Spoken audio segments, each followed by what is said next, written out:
Kamu pikir kamu bisa lolos begitu saja? Kamu akan menerima hukumanmu. Baginda terlalu lucu. Pagi itu, pasar belum sepenuhnya ramai ketika suara derap kuda memecah udara. Orang-orang menoleh hampir bersamaan. 4 pengawal istana memasuki lorong utama pasar dengan wajah kaku dan pakaian resmi lengkap. Baju zirah mereka berkilau terkena matahari.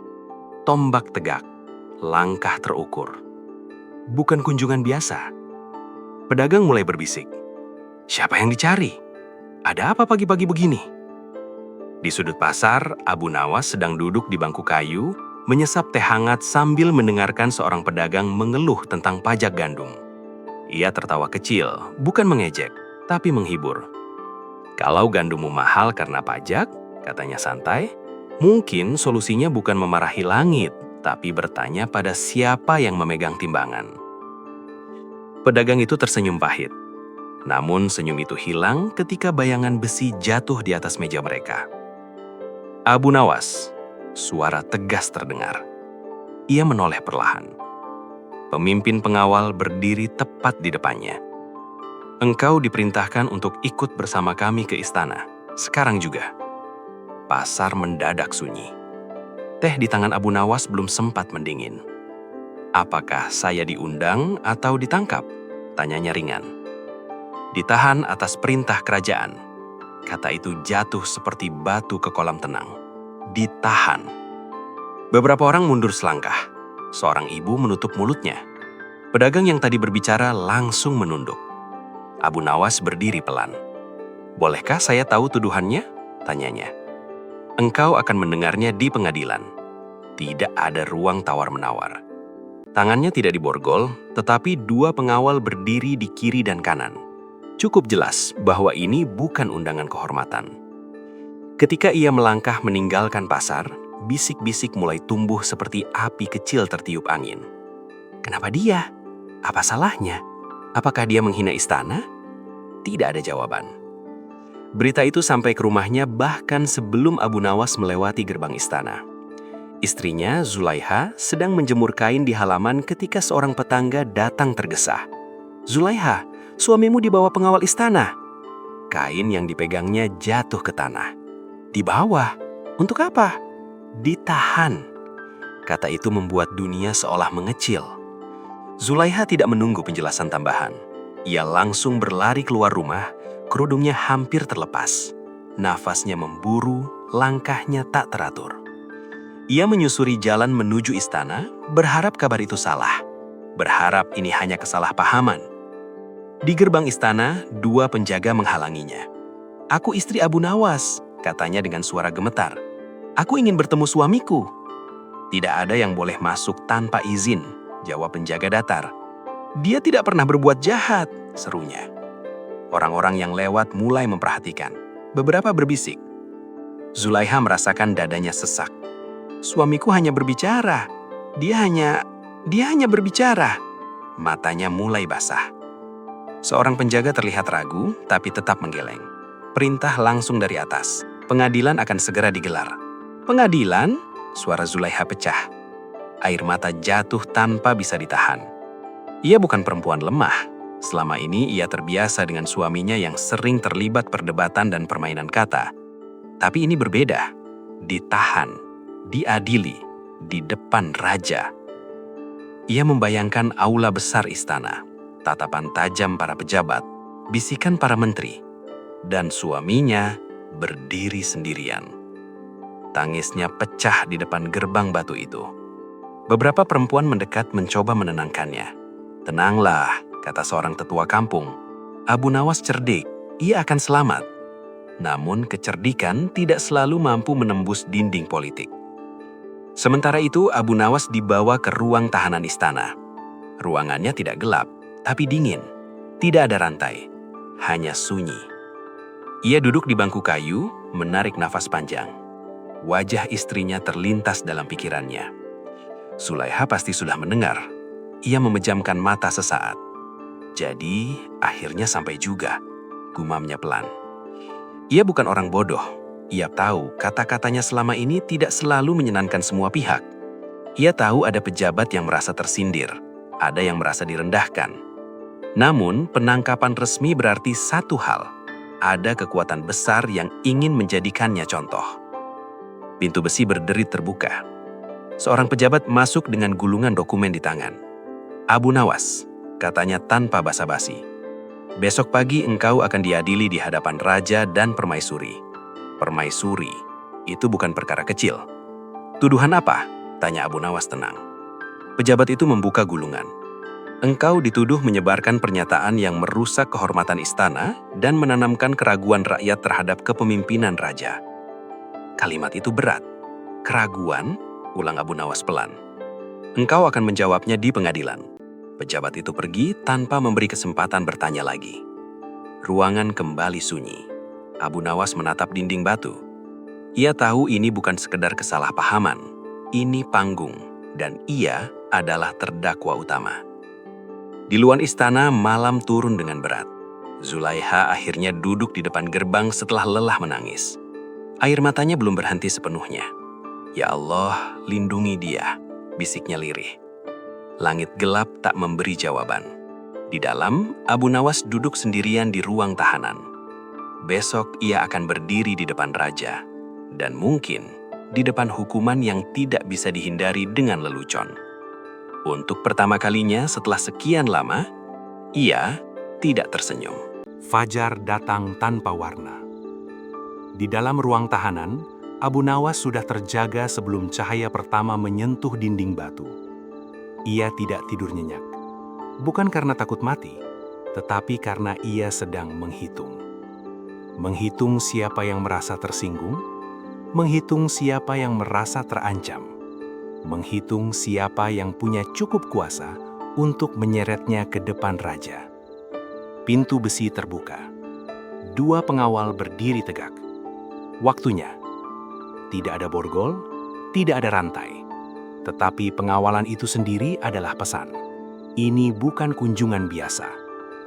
Lorong istana terasa lebih panjang dari biasanya. Langkah-langkah menggema di langit-langit tinggi. Para pelayan menunduk lebih lama. Beberapa pejabat berbisik tanpa menyembunyikan tatapan. Kabar penahanan sudah menyebar. Dan kini, semua ingin melihat jatuhnya seorang yang terlalu sering membuat mereka terlihat bodoh. Pintu aula pengadilan dibuka. Ruangan itu megah. Pilar-pilar tinggi menopang atap berukir emas. Di ujung ruangan, singgasana berdiri di atas panggung bertingkat. Raja duduk tegak. Di sebelahnya, permaisuri. Kehadirannya membuat sidang ini berbeda. Bukan hanya hukum, ini kehormatan. Di sisi kanan, para menteri dan pejabat tinggi berderet. Di sisi kiri, para ulama dan penasihat hukum. Di belakang, rakyat diizinkan menyaksikan. Dan di barisan belakang itu, berdiri Zulaiha. Matanya sembab, tangannya saling menggenggam kuat hingga buku-buku jarinya memucat. Abu Nawas melihatnya sekilas. Tatapan mereka bertemu. Tak ada kata, tapi cukup. Suara palu kayu terdengar. Sidang dibuka. Pejabat tinggi urusan hukum melangkah maju. Wajahnya tenang, terlalu tenang. "Yang mulia," katanya lantang, "hari ini kita mengadili Abu Nawas atas tuduhan serius yang menyentuh kehormatan kerajaan." Ruangan hening. Pejabat itu membuka gulungan dokumen. Pertama, terdakwa dituduh menyebarkan pernyataan bahwa kebijakan istana lebih mementingkan citra daripada keadilan. Bisik-bisik langsung menyebar. Abu Nawas diam. Kedua, lanjutnya, terdakwa dituduh mengatakan di pasar bahwa raja yang takut pada bayangan sendiri akan mencurigai rakyatnya sebagai musuh. Kali ini suara gumaman lebih keras. Raja tidak bereaksi. Permaisuri menatap Abu Nawas tanpa berkedip. Pejabat itu melanjutkan dengan nada lebih tajam. Dan yang paling berat, terdakwa diduga menyiratkan bahwa keputusan istana akhir-akhir ini dipengaruhi oleh bisikan tertentu yang tidak berpihak pada rakyat. Kalimat itu menggantung. Bisikan tertentu. Semua orang tahu siapa yang dimaksud. Permaisuri. Adara mendadak terasa tipis. Zulaiha menutup mulutnya. Air mata kembali mengalir. Abu Nawas berdiri tegak. "Apakah terdakwa mengakui atau menyangkal?" tanya pejabat itu. Abu Nawas berbicara dengan suara stabil. "Saya mengakui pernah berbicara, tapi saya menyangkal bahwa kata-kata saya adalah penghinaan." Pejabat itu tersenyum tipis. "Apakah engkau mengucapkan kalimat itu atau tidak?" "Saya mengucapkan banyak kalimat. Pertanyaannya dalam konteks apa?" Beberapa orang mulai berani tersenyum kecil. Pejabat itu tidak terpengaruh.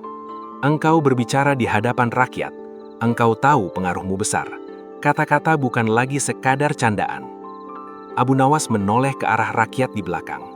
"Apakah ada di antara kalian yang merasa saya memprovokasi untuk memberontak?" Beberapa orang menggeleng pelan, tapi tidak ada yang berani bersuara keras. Takut. Pejabat itu mengangkat tangan. Saksi akan membuktikan. Seorang pria maju, pedagang kain dari pasar. Abu Nawas mengenal wajah itu. Ia pernah bercanda dengannya. "Sampaikan apa yang kau dengar," perintah pejabat. Pedagang itu menelan ludah. Abu Nawas berkata bahwa istana kini lebih sibuk menjaga wajah daripada menjaga perut rakyat. Ruangan bergemuruh. Pejabat itu tersenyum puas. Apakah itu tidak menyiratkan bahwa raja lalai? Abu Nawas mengangkat alis. "Saya berkata itu dalam diskusi tentang pajak gandum." Pejabat itu menatap tajam. "Jadi engkau mengakui mengkritik kebijakan?" "Mengkritik bukan menghina." Kalimat itu tegas. Beberapa menteri terlihat gelisah. Pejabat itu berbalik hadap raja. "Yang mulia, jika orang seperti dia dibiarkan, rakyat akan terbiasa mempertanyakan keputusan istana." Raja akhirnya berbicara. "Apakah mempertanyakan selalu berarti memberontak?" Pertanyaan itu membuat aula membeku. Pejabat tinggi urusan hukum berhenti sesaat. "Iya, Yang Mulia, tetapi mempertanyakan dengan sindiran tajam bisa merusak wibawa." Abu Nawas tersenyum tipis. Wibawa yang runtuh oleh satu kalimat mungkin tidak pernah benar-benar berdiri. Suasana langsung tegang. Beberapa pengawal melangkah setengah maju. Zulaiha terisak. Raja mengangkat tangan, memberi isyarat tenang. Permaisuri akhirnya berbicara untuk pertama kalinya. Suaranya lembut, tapi tajam seperti sutra yang menyayat. "Abu Nawas," katanya, "apakah engkau menyiratkan bahwa aku mempengaruhi keputusan raja demi kepentinganku sendiri?" Semua mata tertuju padanya. Inilah inti sebenarnya. Bukan soal pajak, bukan soal pasar, tapi soal bisikan. Abu Nawas menatapnya dengan hormat. "Saya tidak pernah menyebut nama, tapi rakyat menafsir. Rakyat menafsir banyak hal. Saya hanya berbicara tentang prinsip." Permaisuri menatapnya lebih dalam. "Dan prinsip itu mengarah kemana?" Abu Nawas menarik napas pelan. Ke arah bahwa kekuasaan harus tahan terhadap pertanyaan. Hening. Kalimat itu tidak kasar, tapi menantang. Zulaiha terisak lebih keras. Ia tahu suaminya tidak akan membungkuk hanya demi selamat. Pejabat tinggi melangkah maju lagi. "Yang Mulia, jelas terdakwa tidak menyesal. Ia bahkan memperkuat ucapannya di depan sidang." Raja menatap Abu Nawas lama. Bukan dengan marah, bukan dengan simpati, tapi dengan beban. Sidang ditunda sampai besok. Palu diketuk. Suara itu terdengar lebih berat dari sebelumnya. Pengawal kembali mengapit Abu Nawas. Saat ia berjalan keluar, Zulaiha berteriak pelan, "Bertahanlah!" Ia menoleh. Senyum kecil muncul. Lelah, tapi nyata. Namun di balik senyum itu, ia tahu ini bukan lagi soal kata-kata di pasar, tapi tentang siapa yang berhak berbicara di hadapan kekuasaan. Dan besok, sidang akan menjadi lebih tajam. Pintu besi menutup dengan dentang yang lebih keras dari biasanya. Suara itu memantul di lorong batu dan berhenti tepat di dada Abu Nawas. Ia kembali duduk di bangku kayu yang sama seperti kemarin. Ruang tahanan itu tidak gelap, hanya sempit dan dingin. Satu jendela kecil setinggi bahu membiarkan cahaya senja masuk seperti garis tipis yang enggan bertahan lama. Ia menghembuskan nafas perlahan. Sidang tadi bukan sekedar pembacaan tuduhan. Itu pengujian. dan ia bisa merasakan sesuatu yang lebih besar bergerak di balik kata-kata. Bisikan tertentu. Ia mengulang kalimat itu dalam hati. Tuduhan tentang memengaruhi raja melalui permaisuri bukan tuduhan ringan. Itu bukan perkara hukum biasa. Itu perkara kepercayaan di dalam istana. Dan ketika kepercayaan dipertanyakan, kepala bisa menjadi tebusan. Langkah kaki terdengar mendekat. Bukan langkah berat pengawal. Lebih pelan, lebih hati-hati. Pintu kecil di bagian bawah jeruji terbuka. Sebuah mangkuk makanan didorong masuk. Namun tangan yang menyodorkannya tidak segera pergi. Abu Nawas, suara itu berbisik. Ia mendekat. Seorang penjaga muda berdiri di luar jeruji. Wajahnya pucat. "Aku tidak punya waktu lama," katanya pelan. "Ada sesuatu yang harus kau tahu." Abu Nawas menatapnya tanpa ekspresi. "Bicara. Sidang ini bukan hanya tentang kata-katamu." Ia sudah menduga. Tentu saja bukan. Penjaga itu menelan ludah.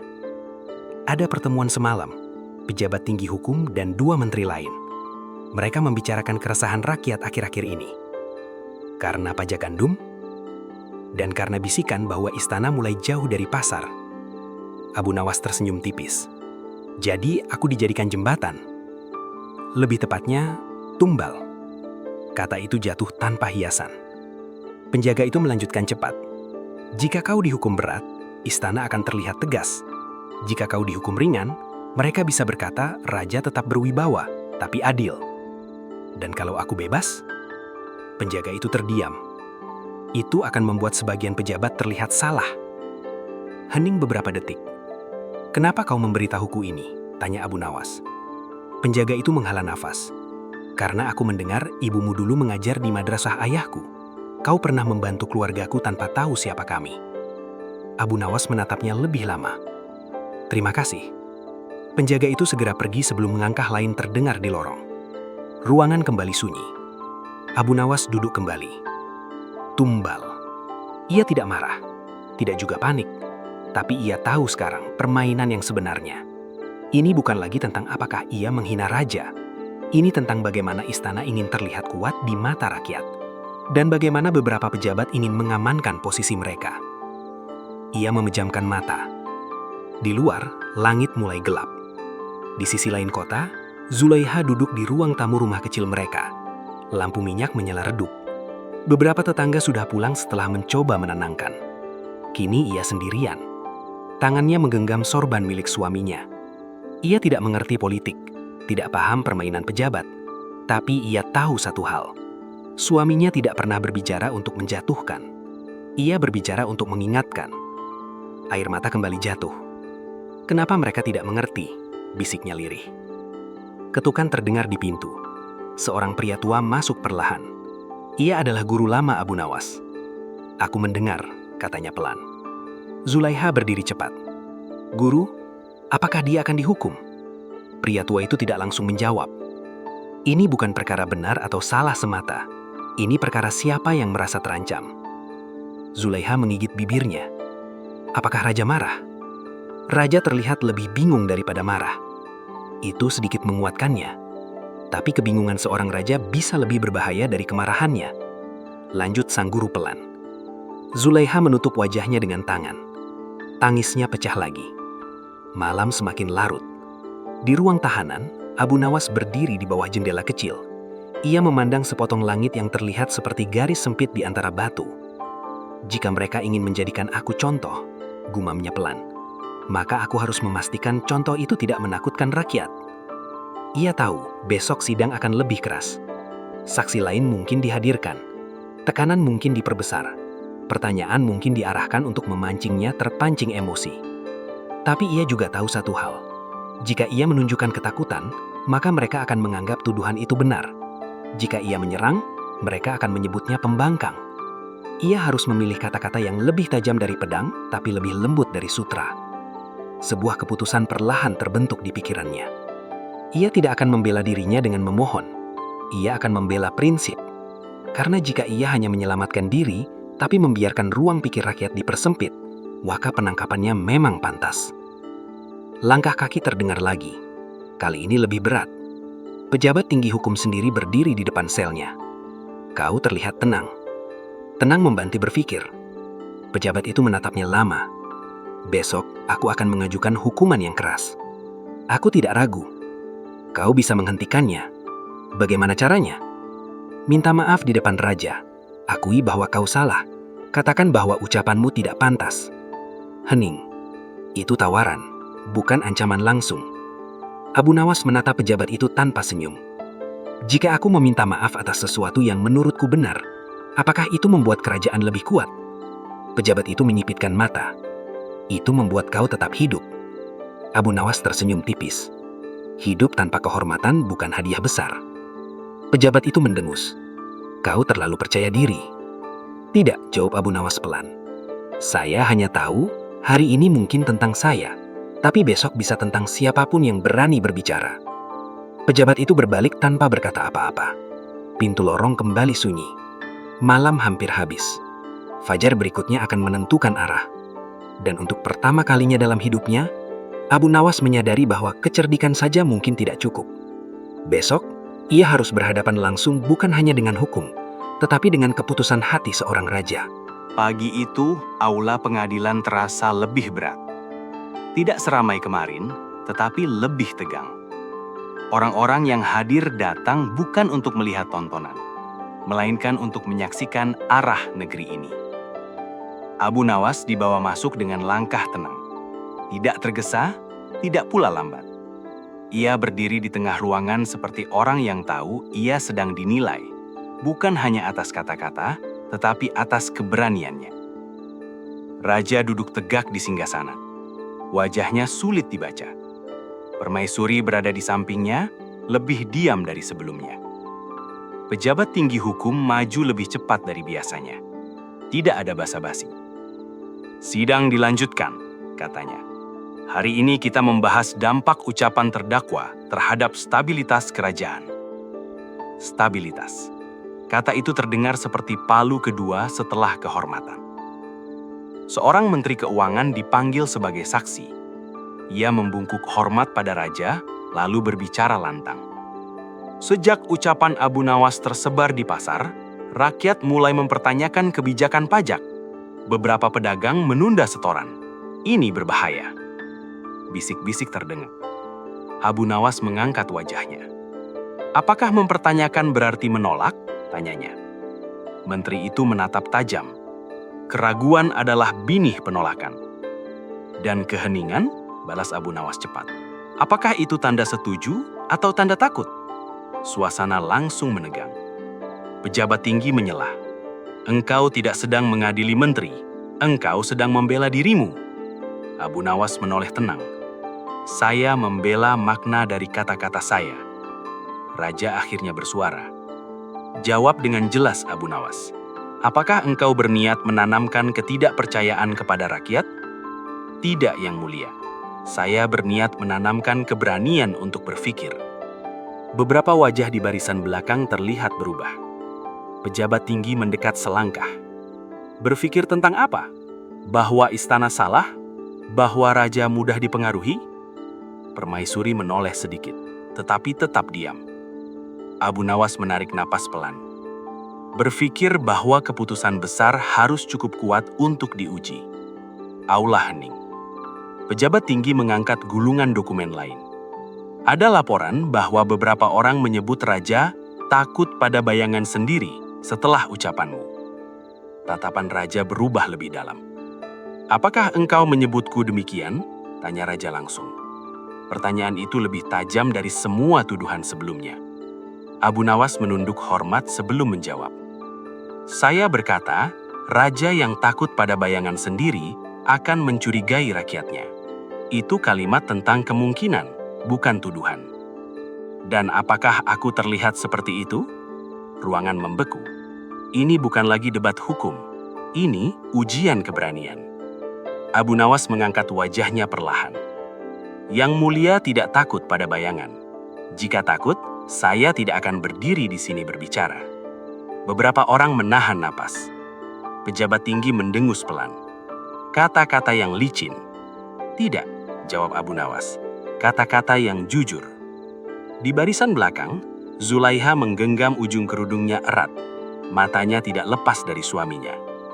Pejabat tinggi kemudian berkata dengan nada lebih dingin, "Jika engkau tidak berniat menghina, mengapa tidak minta maaf dan mengakhiri ini?" Semua menunggu jawabannya. Inilah kesempatan aman. Abu Nawas bisa tunduk, mengakui kelalaian, menyelamatkan diri. Ia diam beberapa detik. "Saya bersedia minta maaf jika saya berbohong," katanya akhirnya. "Tapi saya tidak berbohong." Suasana kembali panas. Pejabat tinggi berbalik ke arah raja. "Yang mulia, terdakwa jelas tidak menunjukkan penyesalan. Saya mengusulkan agar sidang ini bergerak menuju penetapan hukuman." Kata hukuman menggema lebih keras dari sebelumnya. Zulaiha tak mampu menahan air matanya. Raja menatap Abu Nawas lama, terlalu lama untuk disebut sekedar prosedur. Kemudian ia berbicara pelan. "Sidang belum sampai pada hukuman." Semua terdiam. "Aku ingin mendengar satu hal lagi," lanjut raja. "Jika engkau bebas hari ini, apakah engkau akan tetap berbicara seperti ini di pasar?" Pertanyaan itu sederhana, tapi menentukan. Abu Nawas menjawab tanpa ragu. "Selama saya melihat sesuatu yang perlu diingatkan, iya, Yang Mulia." Keheningan menyelimuti aula. Jawaban itu bukan pembangkangan, tapi juga bukan ketakutan. Raja bersandar perlahan. "Sidang ditunda sampai esok hari. Kita akan mendengar saksi tambahan." Palu diketuk. Sidang berakhir. Namun ketegangan justru naik. Karena kini semua tahu Abu Nawas tidak akan membungkuk. Dan besok tekanan akan menjadi lebih keras. Pagi itu, langit di atas istana tertutup awan kelabu. Orang-orang datang lebih awal dari biasanya. Aula pengadilan kembali penuh, bahkan sebelum lonceng sidang dipukul. Para pedagang meninggalkan lapak mereka sebentar. Beberapa ulama berdiri di sudut dengan wajah serius. Prajurit berjaga lebih rapat dari hari-hari sebelumnya. Hari ini, semua orang tahu arah sidang bisa berubah.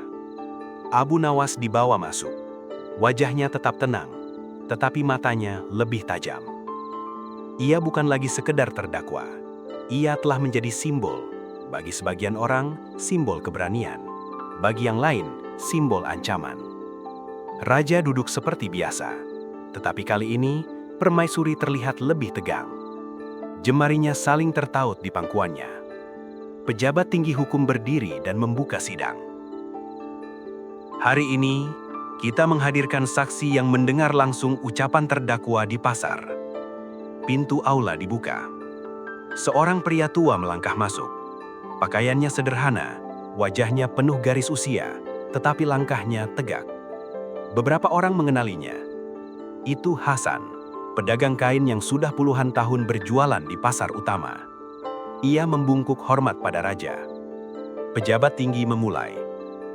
"Hasan, engkau hadir ketika Abu Nawas berbicara di pasar?" "Saya hadir, Tuan." "Ceritakan apa yang engkau dengar." Hasan menarik napas panjang. Abu Nawas berkata bahwa kebijakan pajak yang baru memberatkan pedagang kecil. Ia berkata bahwa raja harus mendengar suara rakyat sebelum membuat keputusan. Beberapa pejabat saling bertukar pandangan. Pejabat tinggi mengangguk. Apakah ia menyebut raja lemah? Hasan terdiam sebentar. Semua mata tertuju padanya. Ia tidak menyebut raja lemah, jawab Hasan akhirnya. Ia berkata, raja yang besar tidak takut pada pertanyaan. Ruangan bergemuruh pelan. Pejabat tinggi mengerutkan kening. Apakah kata-katanya membuat rakyat gelisah? Hasan menatap ke arah barisan pedagang di belakang. Tidak gelisah, katanya perlahan. Mereka merasa didengar. Kalimat itu jatuh seperti batu di tengah air tenang. Pejabat tinggi mencoba menekan. Apakah ada yang menolak membayar pajak setelah itu? Tidak ada yang menolak, jawab Hasan jujur. Ada yang bertanya, itu saja. Kini giliran Abu Nawas berbicara. Hasan, katanya lembut. Apakah saya mengajak orang untuk melawan? Tidak, jawab pria tua itu mantap. Engkau mengajak kami berpikir. Pejabat tinggi mulai kehilangan kendali atas narasi. Ia segera memanggil saksi kedua. Seorang pemuda maju dengan langkah ragu, wajahnya pucat. "Namamu?" "Faris." "Engkau juga hadir di pasar?" "Ya." "Apa yang engkau rasakan setelah mendengar ucapan Abu Nawas?" Faris menelan ludah. Saya merasa marah." Aula langsung riuh. Pejabat tinggi tersenyum tipis. "Marah pada siapa?" Faris terdiam, matanya bergerak gelisah. "Marah pada keadaan," jawabnya akhirnya. "Jelaskan." "Saya marah karena ayah saya kesulitan membayar pajak. Saya marah karena merasa kecil. Tapi bukan karena Abu Nawas. Ia hanya memberi kata-kata apa yang kami rasakan." Suasana berubah lagi. Raja memperhatikan dengan seksama. Pejabat tinggi mulai berbicara lebih keras. "Jadi engkau mengakui bahwa ucapannya membangkitkan kemarahan?" "Tidak," jawab Faris cepat. "Kemarahan itu sudah ada. Ia hanya memberi kata-kata." Kalimat itu menusuk lebih dalam daripada tuduhan apapun. Abu Nawas berdiri tegak. "Yang mulia," katanya dengan tenang. "Apakah menyuarakan perasaan rakyat berarti menciptakan perasaan itu?" Keheningan menyelimuti aula. Permaisuri memandang rakyat di barisan belakang. Ia melihat wajah-wajah letih, bukan pemberontak. Pejabat tinggi mencoba langkah terakhir. "Hasan, jika semua orang berbicara seperti Abu Nawas, apa yang terjadi?" Hasan menyongkat senyum tipis. "Ini mungkin lebih bising, tapi juga lebih jujur." Beberapa orang menunduk untuk menyembunyikan senyum. Raja mengangkat tangannya, meminta diam. Ia berdiri perlahan. "Aku telah mendengar cukup." Jantung Zulaiha berdebar keras di sudut ruangan. Ucapan Abu Nawas tidak terbukti sebagai ajakan melawan, tetapi kata-katanya jelas menggoncangkan ketenangan istana. Ia berhenti sejenak. Pertanyaannya bukan lagi apakah ia bersalah. Pertanyaannya adalah, apakah kerajaan ini cukup kuat untuk mendengar kebenaran? Kalimat itu tidak ditujukan hanya pada Abu Nawas. Pejabat tinggi menegang. Raja melanjutkan, "Sidang akan memasuki tahap akhir besok. Aku sendiri yang akan memutuskan." Palu diketuk. Sidang selesai. Namun hari itu, arah telah bergeser. Bukan karena pembelaan yang berapi-api, bukan karena teriakan, melainkan karena saksi-saksi sederhana yang berbicara apa adanya. Abu Nawas menoleh ke arah Zulaiha saat ia digiring keluar. Ia tidak tersenyum, tetapi matanya lembut, seolah berkata tanpa suara. Kebenaran tidak selalu berteriak. Kadang ia hanya berdiri dan tidak mundur. Sejak fajar, halaman istana telah dipenuhi rakyat. Tidak ada yang berteriak, tidak ada yang membawa senjata. Hanya wajah-wajah yang ingin tahu, apakah kejujuran akan dihukum atau didengar. Langit cerah, tetapi suasana terasa berat. Di dalam aula, para pejabat duduk lebih tegang dari sebelumnya. Beberapa di antara mereka berharap hari ini menjadi akhir dari gangguan bernama Abu Nawas. Yang lain diam, menunggu arah angin. Abu Nawas dibawa masuk tanpa rantai. Itu keputusan raja. Ia berdiri di tengah ruangan, tidak sebagai penantang, tidak pula sebagai pahlawan. Hanya sebagai seorang lelaki yang mempertahankan kata-katanya. Zulaiha duduk di barisan belakang. Wajahnya pucat tetapi matanya teguh. Ia sudah menangis cukup banyak di hari-hari sebelumnya. Hari ini ia hanya ingin mendengar. Raja memasuki aula. Semua berdiri. Ia tidak langsung duduk. Tatapannya menyapu seluruh ruangan, lalu berhenti pada Abu Nawas. "Sidang terakhir," katanya singkat. Pejabat tinggi hukum maju satu langkah. "Yang mulia, berdasarkan kesaksian dan pengakuan terdakwa yang tidak menunjukkan penyesalan, kami menyimpulkan bahwa ucapan Abu Nawas berpotensi melemahkan kewibawaan istana. Demi menjaga ketertiban, kami mengusulkan hukuman yang tegas." Kata tegas diucapkan dengan tekanan. Raja tidak segera menangkapi. Ia justru memandang Abu Nawas. "Sebelum aku memutuskan," ucap raja perlahan, "aku ingin mendengar satu hal terakhir darimu." Aula hening. Jika aku menghukummu hari ini, apa yang akan kau katakan kepada rakyat tentang keputusanku? Pertanyaan itu tidak sederhana. Itu ujian terakhir. Abu Nawas menarik napas panjang. Saya akan berkata bahwa raja berhak menjaga kerajaannya. Jawabnya tenang. Beberapa pejabat tampak puas. Tapi, lanjut Abu Nawas, saya juga akan berkata bahwa kebenaran tidak berhenti karena hukuman. Ruangan kembali membeku. Pejabat tinggi segera menyelah. Lihat yang mulia, ia tetap keras kepala. Namun raja mengangkat tangannya, meminta diam. Apakah engkau takut dihukum? Tanya raja langsung. Abu Nawas tersenyum tipis. Setiap manusia takut pada kehilangan yang mulia. Saya takut meninggalkan istri saya sendirian. Saya takut tidak bisa lagi melihat matahari pagi. Tapi saya lebih takut jika suatu hari saya menyesal karena memilih diam. Kalimat itu menghantam lebih kuat daripada teriakan. Zulaikha menunduk, air matanya jatuh tanpa suara. Raja akhirnya duduk di singgasananya. Keheningan terasa panjang, sangat panjang. Kemudian ia berdiri lagi. Aku telah mendengar tuduhan, aku telah mendengar pembelaan, aku telah melihat rakyatku sendiri. Ia menatap para pejabat. Kerajaan yang kuat bukanlah kerajaan yang sunyi dari pertanyaan. Beberapa wajah memucat. Abu Nawas, engkau tidak bersalah dalam hukum, tetapi kata-katamu telah membuka luka yang harus kita perbaiki. Semua orang menahan napas. Karena itu, kata raja dengan suara mantap, aku tidak menjatuhkan hukuman penjara. Aula menggemuruh. Tetapi, tambahnya cepat, membuat ruangan kembali sunyi. Aku memerintahkan pembentukan Dewan Rakyat. Pedagang kecil dan wakil pasar akan didengar sebelum pajak ditetapkan. Keputusan itu bukan hanya pembebasan, itu perubahan. Pejabat tinggi terlihat terpukul. Ia menunduk tak mampu menyanggah titah raja. Raja menatap Abu Nawas sekali lagi. Dan engkau, katanya, akan menjadi bagian dari dewan itu, bukan untuk melawan istana, tetapi untuk mengingatkannya. Abu Nawas terdiam. Untuk pertama kalinya sejak sidang dimulai, ia tampak benar-benar terkejut. Ia membungkuk dalam-dalam. Saya akan berbicara dengan hormat, Yang Mulia. Aku berharap begitu, jawab raja. Palu diketuk.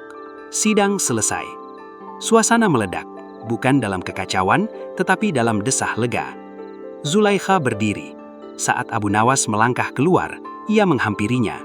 Mereka tidak berbicara, tidak perlu. Di luar istana, rakyat mulai menyebarkan kabar.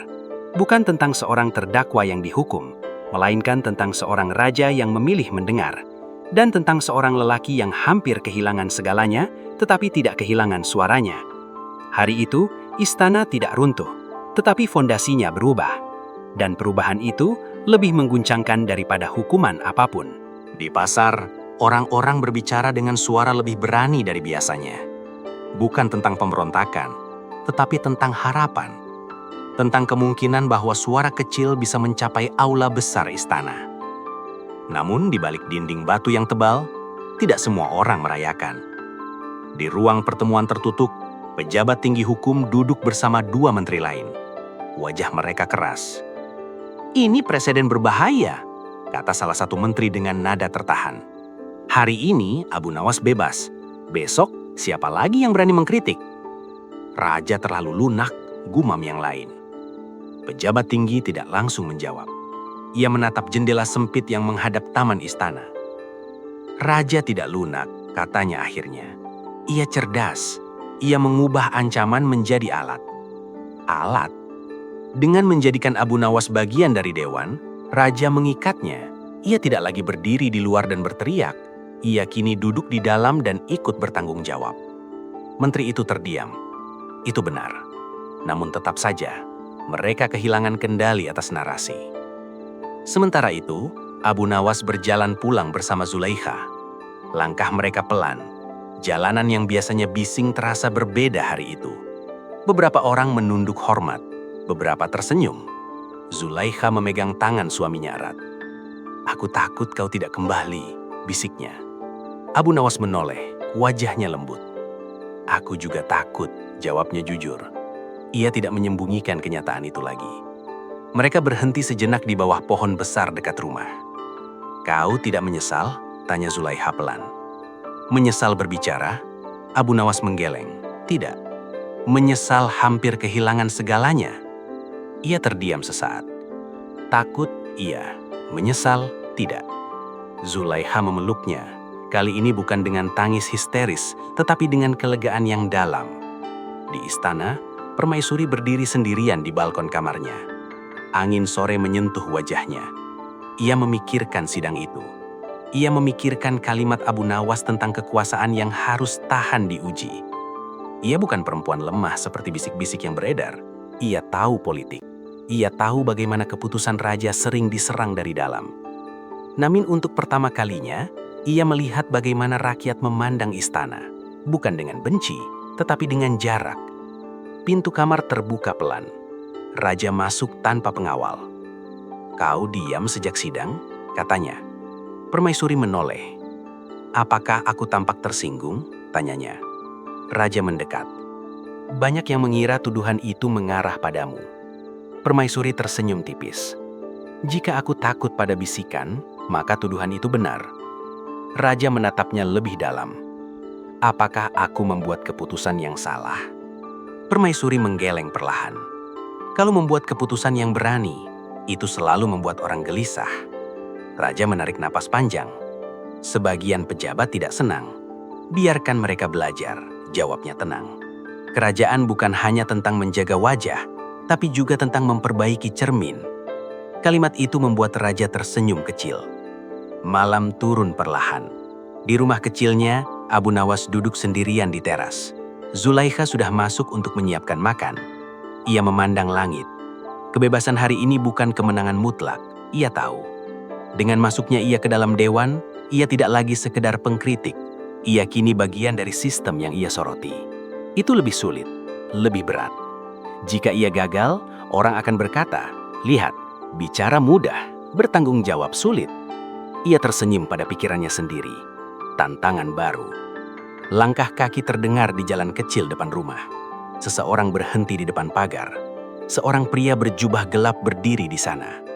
"Abu Nawas," panggilnya pelan. Ia berdiri. "Apa perlu datang malam-malam?" Pria itu mendekat sedikit, tetapi tetap dalam bayangan. "Jangan merasa ini akhir," katanya pelan. "Ada yang tidak suka dengan keputusan hari ini." Abu Nawas mengangkat alis. "Ancaman? Peringatan? Siapa kau?" Pria itu tidak menjawab. Ia berbalik dan pergi begitu saja. Langkahnya menghilang di tikungan. Abu Nawas berdiri beberapa saat tanpa bergerak. Jadi benar, keputusan raja bukan penutup. Itu awal. Di istana politik masih bergerak. Di luar, rakyat menaruh harapan. Dan di antara keduanya, ia kini berdiri. Zulaiha keluar bawa lampu minyak. "Kau melamun?" "Sedikit." Ia tersenyum. "Malam ini kita makan dengan tenang," kata Zulaiha tegas. "Besok baru kau pikirkan kerajaan." Abu Nawas tertawa pelan. Untuk pertama kalinya dalam beberapa hari, tawa itu tidak terasa berat. Namun jauh di dalam, ia tahu perubahan yang lahir dari sidang itu belum selesai. Bayangan masih bergerak di balik keputusan raja. Dan kadang, bayangan lebih berbahaya daripada tuduhan terbuka. 3 hari setelah putusan diumumkan, aula kecil di sisi timur istana dipersiapkan. Bukan aula megah tempat pengadilan digelar. Bukan pula ruang tertutup para menteri. Ini ruangan sederhana. Meja panjang dari kayu tua, kursi-kursi tanpa ukiran emas, dan jendela besar yang menghadap halaman tempat rakyat biasa melintas. Disinilah Dewan Rakyat pertama akan berlangsung. Abu Nawas datang lebih awal. Ia mengenakan pakaian sederhana seperti biasa. Tidak ada simbol kebesaran, tidak ada tanda jabatan. Beberapa pejabat sudah duduk. Tatapan mereka campuran antara curiga dan tidak suka. Pejabat tinggi hukum hadir juga. Duduk di ujung meja, wajahnya tetap dingin. Tak lama kemudian, raja masuk. Semua berdiri. "Hari ini," kata raja, "kita mulai sesuatu yang belum pernah ada sebelumnya. Suara pasar akan duduk sejajar dengan suara istana." Beberapa pejabat menunduk, menyembunyikan ketidaknyamanan. Raja memberi isyarat agar semua duduk. Perwakilan pedagang dipanggil masuk. Hasan si pedagang kain, seorang penjual gandum, dan seorang perempuan penenun yang mewakili pengrajin kecil. Mereka tampak gugup. Abu Nawas berdiri lebih dulu. "Tidak perlu takut," katanya lembut. "Di sini kita berbicara, bukan berbisik." Pejabat tinggi menyela cepat. "Berbicara tetap harus teratur." "Tentu," jawab Abu Nawas tenang. "Keteraturan tanpa suara hanya kesunyian." Raja memperhatikan tanpa menyela. Hasan memulai. "Yang mulia, pajak gandum naik 2 kali dalam setahun. Kami tidak menolak membayar, tetapi kami butuh waktu menyesuaikan harga." Menteri Keuangan langsung menjawab, "Kenaikan itu untuk memperkuat cadangan kerajaan." "Cadangan untuk siapa?" tanya perempuan penenun pelan. Pertanyaan sederhana, tapi tajam. Ruangan hening. Abu Nawas tidak tersenyum. Ia hanya menoleh pada menteri itu. "Jawaban yang jelas akan mengurangi kecurigaan," katanya. Menteri itu menarik nafas. "Untuk keamanan dan pembangunan jalan." "Kalau begitu," lanjut Abu Nawas, "mungkin masalahnya bukan pajak itu sendiri, tapi kurangnya penjelasan." Beberapa pejabat saling pandang. Raja akhirnya berbicara. "Benar, selama ini keputusan diumumkan tanpa penjabaran. Itu kesalahan." Kalimat itu membuat sebagian wajah semakin kaku. Pejabat tinggi mencoba mengambil kendali. "Namun kita tidak bisa membiarkan setiap kebijakan diperdebatkan panjang lebar. Kerajaan membutuhkan ketegasan." Abu Nawas menoleh. Ketegasan tidak hilang karena penjelasan, justru menjadi kuat. Perdebatan mulai menghangat. Suara meninggi. Beberapa pejabat mulai merasa disudutkan. Tiba-tiba, salah satu menteri memukul meja. "Ini tidak bisa terus seperti ini. Kita sedang membuka pintu bagi keberanian yang tak terkendali." Bentakan itu membuat suasana memanas. Hasan berdiri spontan.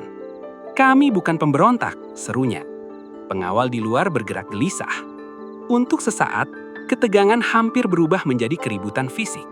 Abu Nawas berdiri cepat, suaranya lebih keras dari biasanya. "Duduk!" Nada itu membuat semua terdiam. Ia memandang Hasan lebih dulu. "Engkau datang untuk berbicara, bukan berteriak." Lalu ia menoleh pada menteri. "Dan Tuan datang untuk mendengar, bukan menakut-nakuti." Raja berdiri perlahan. Tak perlu berteriak. Keheningan sudah kembali. Jika dewan ini berubah menjadi ajang saling ancam, maka kita gagal sebelum mulai. Semua duduk kembali. Abu Nawas menarik nafas panjang. "Yang mulia," katanya, "izinkan saya mengusulkan satu hal. Setiap kebijakan pajak disertai penjelasan tertulis yang bisa dibaca rakyat di pasar. Tidak semua orang bisa datang ke sini." Raja mengangguk perlahan. Menteri Keuangan terlihat ragu, tapi tidak menolak. Pejabat tinggi hukum menyadarkan dirinya ke kursi. Ia menyadari arah sedang berubah lagi. Raja akhirnya berkata, "Usulan diterima. Kita akan uji selama 3 bulan. Itu bukan kemenangan pribadi. Itu langkah kecil. Namun cukup untuk menggeser cara lama." Pertemuan ditutup tanpa keributan. Saat orang-orang mulai keluar, pejabat nunggi mendekati Abu Nawas. "Jangan terlalu percaya diri," katanya pelan. "Hari ini kau berhasil menenangkan ruangan. Besok mungkin tidak." Abu Nawas menatapnya lurus. "Kalau ruangan kembali panas, berarti kita masih belajar." Pejabat itu pergi tanpa balasan. Di luar, matahari hampir tenggelam. Zulaikha menunggu di gerbang kecil istana. Ia sudah mendengar kabar tentang perdebatan keras di dalam. "Apakah mereka hampir bertengkar?" tanyanya cemas. "Hampir," jawab Abu Nawas jujur. Ia tersenyum tipis. "Bagus," Zulaikha mengernyit. "Bagus? Ya, lebih baik panas di dalam ruangan ini daripada meledak di luar." Ia menoleh ke arah istana yang mulai diselimuti cahaya senja. Perjuangan belum selesai. Dewan pertama hanya permulaan. Kini tantangannya bukan lagi membela diri di pengadilan, tetapi menjaga agar suara tetap menjadi jembatan, bukan api. Dan itu jauh lebih sulit. 3 minggu setelah Dewan Rakyat pertama, perubahan mulai terasa. Di pasar, lembaran pengumuman kerajaan kini ditempel di dinding-dinding kayu. Tertulis penjelasan tentang pajak, alasan kenaikan, dan rencana penggunaan dana. Rakyat membacanya berkelompok. Ada yang mengangguk, ada yang masih menggerutu. Tapi setidaknya mereka tahu Namun semakin terang cahaya, semakin jelas bayangan. Di dalam istana, ketidakpuasan tumbuh pelan seperti bara yang disembunyikan dalam abu. Pejabat tinggi hukum tidak lagi menyerang secara terbuka. Ia memilih jalur lain. Isu mulai beredar bahwa Dewan Rakyat melemahkan kewibawaan, bahwa keputusan kini terlalu lambat, bahwa raja mulai dipengaruhi oleh suara luar. Bisikan itu tidak keras, justru halus, dan halus sering lebih berbahaya. Suatu malam, pertemuan tertutup digelar tanpa sepengetahuan raja. Beberapa menteri berkumpul di ruang arsip tua. Keadaan ini tak bisa dibiarkan, kata salah satu dari mereka. Abu Nawas semakin dipercaya rakyat, dan semakin dipercaya raja, tambah yang lain. Pejabat tinggi hukum berdiri di dekat meja. Kita tidak bisa melawan keputusan raja secara langsung, katanya tenang. Tapi kita bisa menunjukkan bahwa sistem baru ini berbahaya. Bagaimana? Kita biarkan satu kebijakan gagal. Menteri itu mengernyit. Maksudmu? Beri ruang pada kekacauan kecil. Biarkan pasar salah paham. Biarkan distribusi tertunda. Rakyat akan menyalahkan siapa? Semua terdiam. Nama itu tidak perlu disebut. Abu Nawas. Keesokan harinya, kabar buruk menyebar di pasar. Distribusi gandum tertunda. Harga melonjak tiba-tiba. Orang-orang mulai gelisah. Hasan datang tergesa ke rumah Abu Nawas. Ini tidak biasa, katanya cemas. Gudang kerajaan bilang surat perintah belum lengkap. Abu Nawas mengernyit. Surat apa? Katanya revisi dari Dewan belum ditandatangani. Itu aneh. Ia tahu persis semua keputusan telah disahkan. Ia segera menuju istana. Di aula kecil Dewan, ia mendapati Menteri Keuangan dengan wajah serius. Kenapa distribusi dihentikan? Tanya Abu Nawas langsung. Dokumen belum lengkap, jawab Menteri datar. Lengkap menurut siapa? Menurut prosedur lama. Prosedur lama. Abu Nawas mengerti. Jadi kita kembali pada aturan sebelum Dewan. Menteri itu tidak menjawab. Abu Nawas berjalan cepat menuju ruang pejabat tinggi hukum. Ia tidak menunggu izin. Pintu dibuka, pejabat itu duduk tenang. Masalah di pasar? Tanyanya seolah sudah tahu. Distribusi ditahan. Karena administrasi tidak sempurna. Administrasi bisa diselesaikan dalam 1 jam. Tidak menurut aturan. Hening. Inilah permainan sebenarnya. Engkau ingin menyalahkan aku, kata Abu Nawas akhirnya. Pejabat tinggi tersenyum tipis. Jika sistem baru membuat kekacauan, siapa yang bertanggung jawab? Bukan sistemnya, jawab Abu Nawas pelan. Tapi orang yang sengaja menghambatnya. Tatapan mereka bertemu. Dingin, tanpa teriakan, tanpa emosi. Pejabat itu berdiri, buktikan. Sore itu, kerumunan mulai berkumpul di pasar. Suara mulai meninggi. Beberapa orang menyebut nama Abu Nawas. Bukan dengan marah, tapi dengan kebingungan. Zulaika mendengar keributan dari kejauhan. Hatinya berdebar. Ia tahu ini bukan kebetulan. Di istana, Abu Nawas menghadap raja secara langsung. Yang mulia, distribusi dihentikan dengan alasan administratif, padahal semua sudah disepakati. Raja memanggil Menteri Keuangan dan pejabat tinggi hukum. Perdebatan berlangsung singkat. Dokumen diperiksa. Ternyata benar, tidak ada kekurangan. Hanya penafsiran prosedur lama yang sengaja dipaksakan. Raja memandang tajam pada para pejabatnya. Apakah ini cara kalian menunjukkan ketidaksukaan? Tidak ada yang berani menjawab.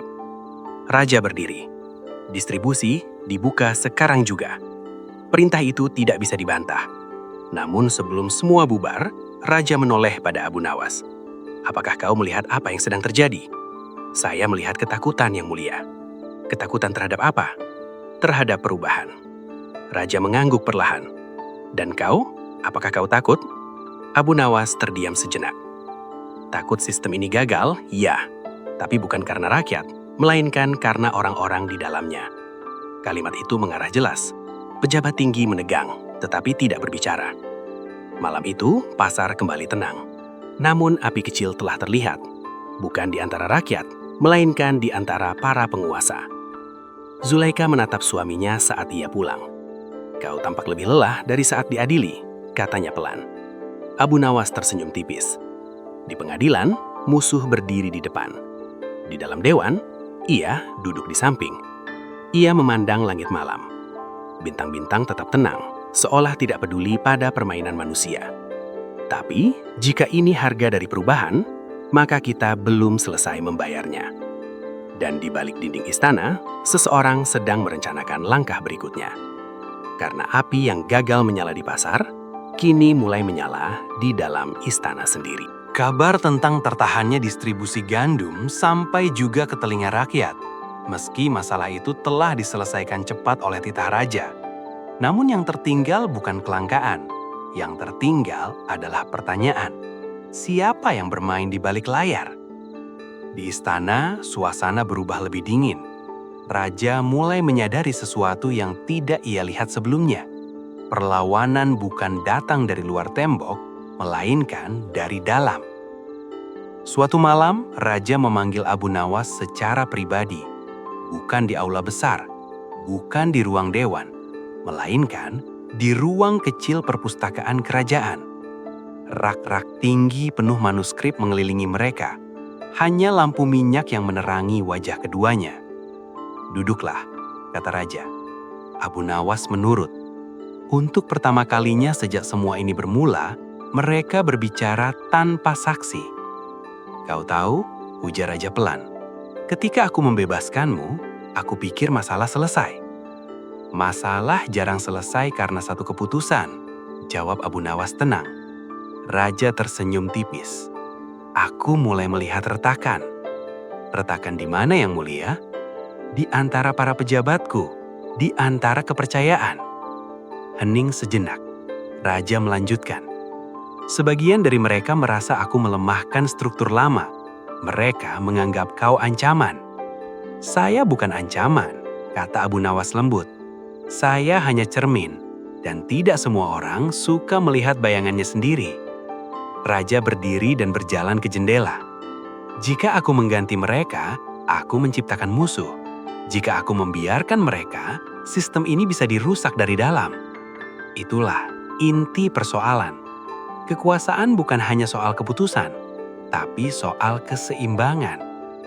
"Yang Mulia," kata Abu Nawas perlahan, "retakan tidak selalu berarti runtuh. Kadang ia hanya tanda bahwa bangunan lama terlalu kaku." Raja menoleh.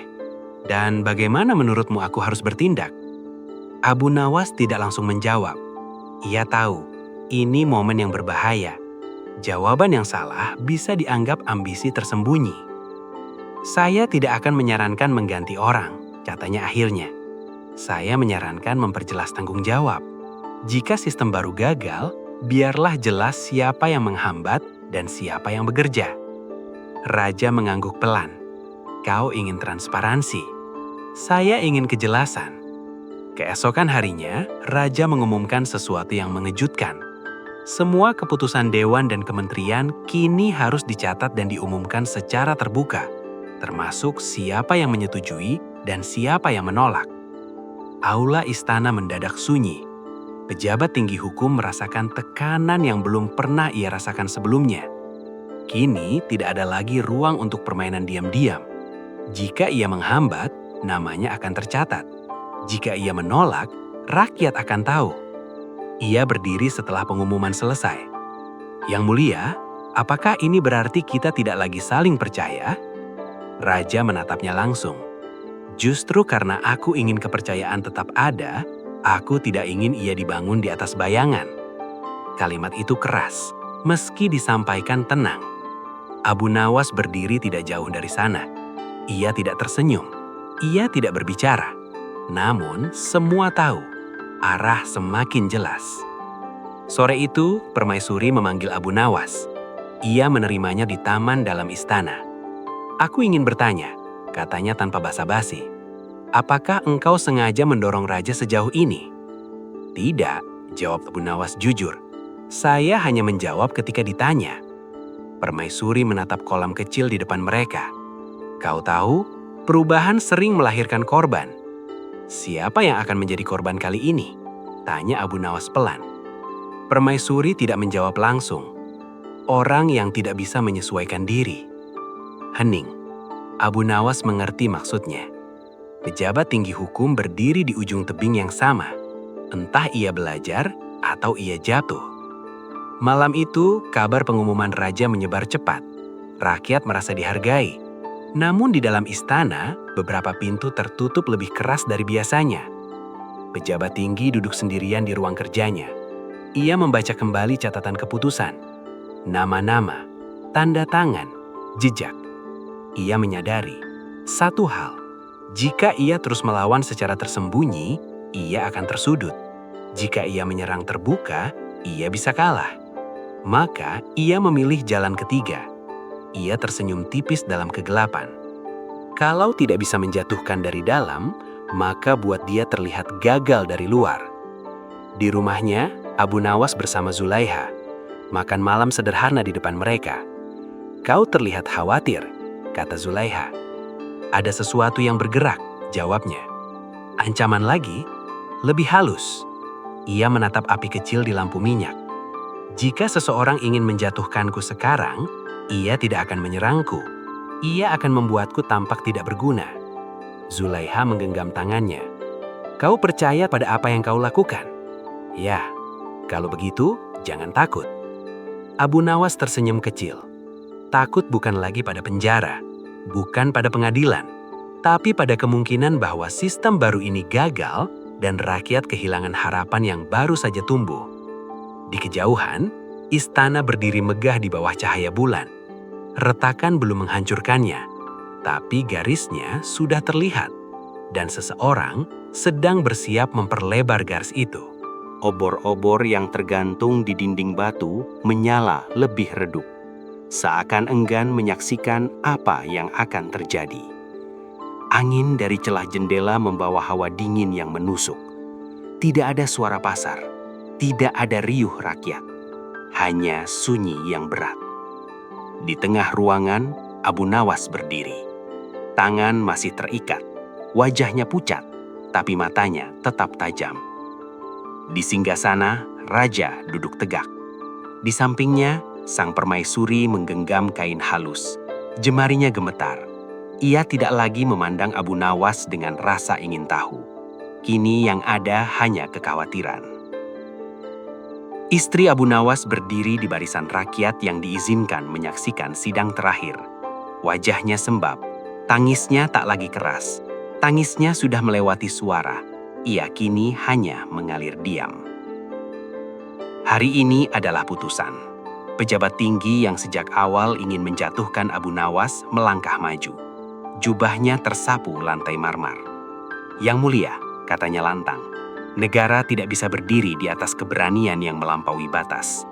Jika hari ini seorang rakyat diizinkan menuduh pejabat, besok rakyat akan menuduh raja."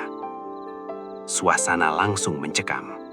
Kalimat itu seperti api kecil yang dilempar ke tumpukan jerami. Raja mengangkat wajah. "Lanjutkan." Pejabat itu tersenyum tipis. Abu Nawas bukan sekedar berbicara. Ia mengguncang tatanan. Ia membuat rakyat berani bertanya. Itu berbahaya. Beberapa menteri mengangguk. Abu Nawas menarik nafas panjang. "Yang mulia," katanya pelan. "Jika bertanya dianggap bahaya, maka kebenaran memang musuh yang menakutkan." Suasana mendidih. Pejabat tinggi itu membentak, "Kau masih berani bersilat lidah di hadapan raja?" Abu Nawas tersenyum samar. "Aku tidak bersilat lidah, aku hanya berdiri. Jika berdiri saja membuat kalian gemetar, mungkin yang goyah bukan aku." Rakyat yang hadir menahan nafas. Raja memukul sandaran singgasananya.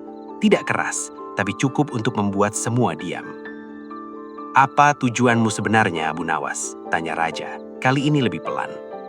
Pertanyaan itu tidak terdengar seperti tuduhan, terdengar seperti seorang lelaki yang benar-benar ingin tahu. Abu Nawas memandang raja lurus-lurus. "Tujuanku sederhana, Yang Mulia. Aku ingin hukum berdiri lebih tinggi dari orang-orang yang memegangnya." Ruangan terasa membeku. Pejabat tinggi itu maju selangkah. "Itu berarti kau meragukan kami." "Aku tidak meragukan. Aku menguji," jawab Abu Nawas. Istri Abu Nawas menggigit bibirnya, menahan isak. Ia tahu suaminya tidak akan mundur. Pejabat tinggi itu lalu mengeluarkan gulungan dokumen. "Bukti-bukti telah kami siapkan. Fitnah, hasutan, provokasi. Ia telah mengumpulkan rakyat di pasar dan berbicara tentang keadilan seolah ia lebih tahu dari istana. Raja menatap Abu Nawas. Kau mengumpulkan rakyat?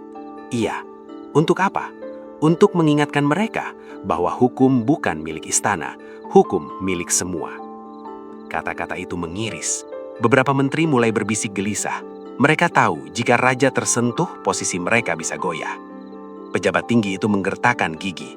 Yang mulia, orang seperti ini tidak bisa dibiarkan hidup bebas. Ia terlalu cerdas, terlalu berbahaya. Terlalu jujur, itulah yang sebenarnya ingin ia katakan. Raja berdiri. Semua orang langsung menunduk. Permaisuri menatap suaminya. Ada air di sudut matanya.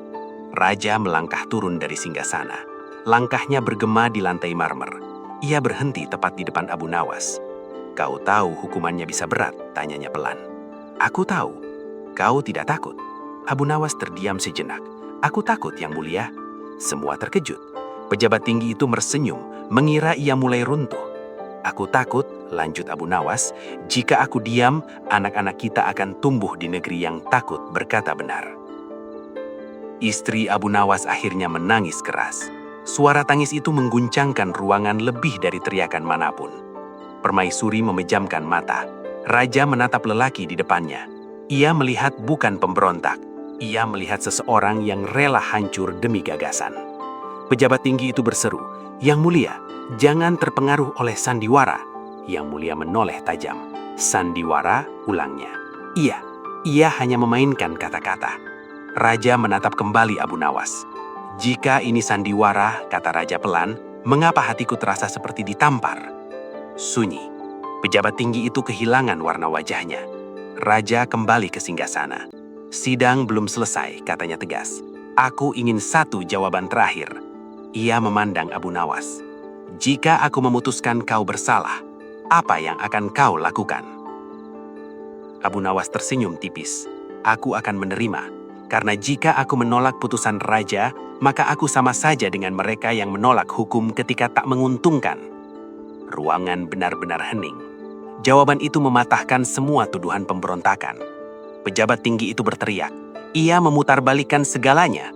Raja mengangkat tangan. Cukup, suara itu lebih tajam dari pedang.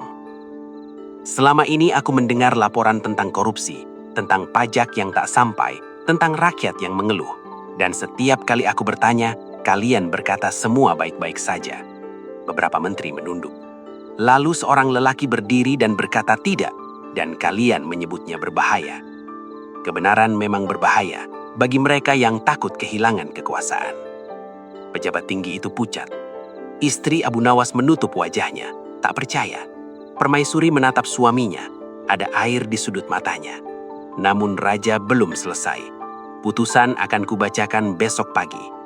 Gasps terdengar dari berbagai sudut ruangan. Sidang ditunda. Palu diketuk, semua orang berdiri. Abu Nawas masih terikat. Penjaga mendekat. Istrinya berlari beberapa langkah sebelum ditahan. Suamiku, serunya. Abu Nawas menoleh. Tatapan mereka bertemu. Tidak ada lagi kata-kata, hanya air mata dan keyakinan yang sama. Apapun yang terjadi besok, mereka telah berdiri di sisi yang benar. Lampu-lampu mulai dipadamkan. Balai urung perlahan kosong. Pejabat tinggi itu melangkah keluar dengan wajah tegang. Ia tahu malam ini bukanlah sekedar penundaan. Ini adalah malam di mana kekuasaan mulai retak. Dan di dalam sel kecil istana, Abu Nawas duduk sendirian. Ia memejamkan mata. Besok bukan hanya tentang dirinya. Besok adalah tentang apakah seorang raja berani berdiri lebih tinggi dari para pejabatnya sendiri. Dan malam itu, untuk pertama kalinya, istana tidak tidur dengan tenang. Fajar datang perlahan. Langit masih berwarna kelabu ketika lonceng istana berdentang 3 kali. Suara itu berat, tidak tergesa, tidak ragu. Seolah kerajaan sendiri menahan nafas. Di halaman istana, rakyat sudah berkumpul sejak sebelum matahari muncul. Pedagang pasar, petani, tukang kayu, bahkan anak-anak berdiri di antara orang dewasa. Tidak ada yang berbicara keras. Bisik-bisik mengalir seperti angin tipis. Bagaimana nasibnya? Apakah ia akan dihukum? Apakah raja akan berpihak pada pejabat? Di dalam istana, Abu Nawas dibawa dari selnya. Langkahnya tenang, tangan masih terikat, tapi wajahnya tidak lagi pucat. Ada sesuatu yang berbeda. Bukan keberanian yang meledak-ledak, melainkan ketenangan yang matang. Ia tahu, apapun yang terjadi hari ini, kebenaran sudah dilempar ke tengah istana. Dan kebenaran tidak bisa lagi dikubur. Di balairung utama, raja sudah duduk di singgasana. Wajahnya tidak menunjukkan emosi.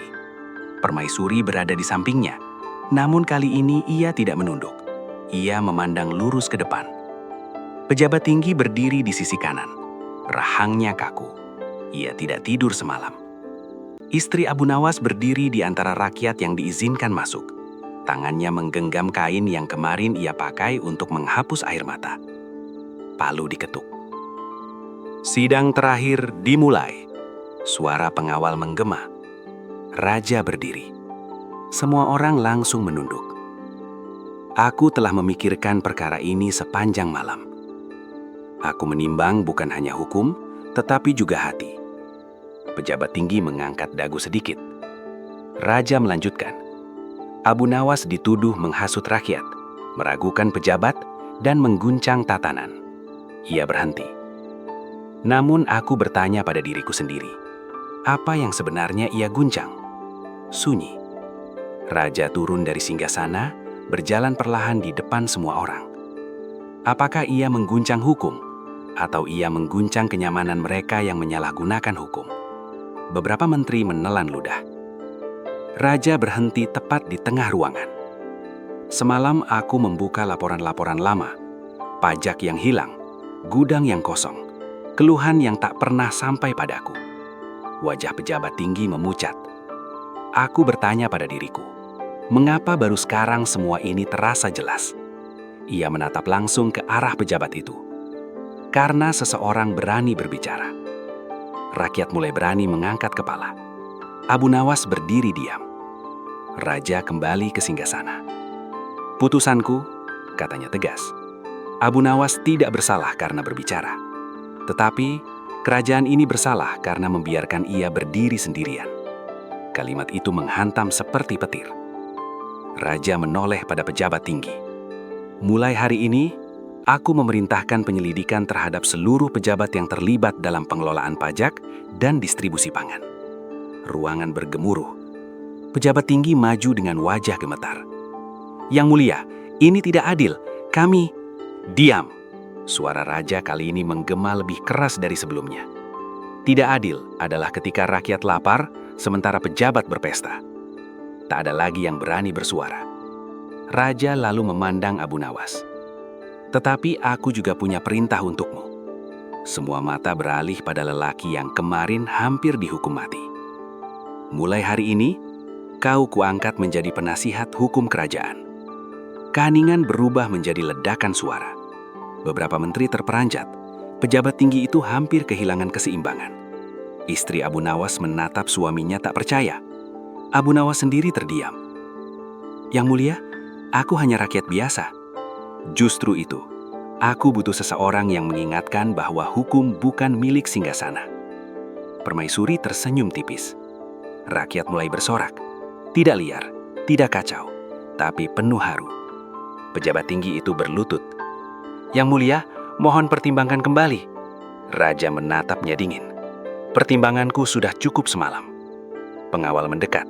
Beberapa pejabat yang terlibat langsung ditahan di tempat. Balairung yang kemarin tegang, kini dipenuhi campuran tangis, lega, dan takjub. Abu Nawas akhirnya dilepaskan dari ikatan. Ia mengusap pergelangan tangannya yang merah. Istrinya berlari mendekat. Tak ada lagi yang menahan. Mereka saling menatap. Tak perlu kata-kata. Air mata hari ini berbeda dari kemarin. Bukan air mata ketakutan, tapi air mata kemenangan yang pahit dan manis sekaligus. Raja berdiri untuk terakhir kalinya. Hari ini bukan kemenangan Abu Nawas. Ini adalah kemenangan keberanian. Ia memandang seluruh rakyat. Jika suatu hari aku lupa, jika suatu hari aku lalai, aku ingin ada lagi yang berdiri seperti dia. Kalimat itu tidak ditujukan kepada balairung. Ia ditujukan pada sejarah. Matahari akhirnya menembus jendela tinggi istana. Cahaya jatuh tepat di tengah ruangan, menyinari tempat Abu Nawas berdiri.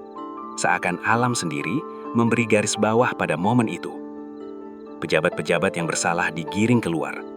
Rakyat perlahan membubarkan diri, membawa cerita yang akan mereka kisahkan di pasar, di sawah, di rumah-rumah kecil. Tentang seorang lelaki yang hampir dihancurkan karena berkata benar. Tentang seorang raja yang memilih mendengar daripada merasa terancam. Dan istana yang semalam gelisah, kini berdiri dalam cahaya pagi. Sebuah bab telah selesai, namun kisah keberanian, keadilan, dan hati yang tidak bisa dibeli baru saja mulai. Abu Nawas menoleh ke arah singgasana. "Terima kasih, Yang Mulia." Raja mengangguk. "Jangan berterima kasih padaku. Terima kasihlah pada keberanianmu sendiri."